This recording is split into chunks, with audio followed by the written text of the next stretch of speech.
কৃষকদের জন্য খুবই খুশির খবর। বাংলা শস্য বীমা প্রকল্পে ফসলের ক্ষতিপূরণের টাকা কৃষকদেরকে দেওয়া শুরু হয়েছে। কিন্তু অনেক কৃষক এখনও তারা ব্যাংক অ্যাকাউন্টে টাকা পাননি। এবার আপনারাও খুব সহজেই ব্যাংক অ্যাকাউন্টে ফসলের ক্ষতিপূরণের টাকা নিয়ে নিতে পারবেন। আপনাদের জন্য দুটি নাম্বার চালু করা হয়েছে, যে নাম্বারে আপনারা কল করে আপনাদের অভিযোগ জানাতে পারবেন। টাকা না পেলে সেই সমস্যার সমাধান করাতে পারবেন। সমস্ত কিছু আজকের এই প্রতিবেদনে আমরা আলোচনা করব। অবশ্যই প্রতিবেদনটি শেষ পর্যন্ত মনোযোগ সহকারে দেখবেন। ফসলের ক্ষতিপূরণের টাকা ছাড়লেন মুখ্যমন্ত্রী মমতা। সম্প্রতি 8 জানুয়ারি 2025 তারিখে মুখ্যমন্ত্রী মমতা বন্দ্যোপাধ্যায় রাজ্যের 9 লক্ষ কৃষকের জন্য 350 কোটি টাকা বাংলা শস্য বীমা প্রকল্পে ফসলের ক্ষতিপূরণ বাবদ টাকা ছাড়লেন। কারা টাকা পাবে?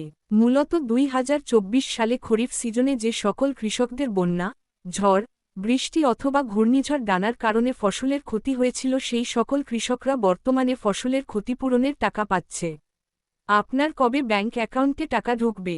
ইতিমধ্যেই 8 জানুয়ারি থেকে ব্যাংক অ্যাকাউন্টে টাকা ঢোকা শুরু হয়ে গিয়েছে।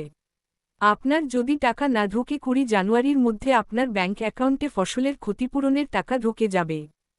ফসলের ক্ষতিপূরণের টাকা পাবেন কিনা কিভাবে স্ট্যাটাস চেক করবেন? 1. প্রথম ধাপে এখানে ক্লিক করুন CLICKHERE। 2. দ্বিতীয় ধাপে ফার্মার এড অপশনটি নির্বাচন করুন। 3. তৃতীয় ধাপে আপনার ভোটার কার্ড নম্বর প্রবেশ করিয়ে সার্চ করুন। টাকা ঢুকবে। বাংলা শস্য বীমা হেল্পলাইন নম্বর। যাদের টাকা ঢোকেনি কবে ঢুকবে? 8 জানুয়ারি 2025 তারিখ থেকে টাকা ছাড়া শুরু হয়েছে।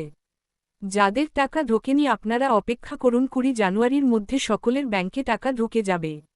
আপনার ক্ষতিপূরণের টাকা না ঢুকলে কোন নাম্বারে ফোন করলে টাকা পাবেন? বাংলা শস্য বীমা হেল্পলাইন নম্বর।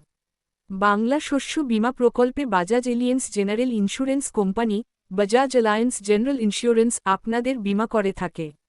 এই ইন্স্যুরেন্স কোম্পানির কৃষকদের বীমা সংক্রান্ত দুটি হেল্পলাইন নাম্বার প্রকাশিত করা হয়েছে।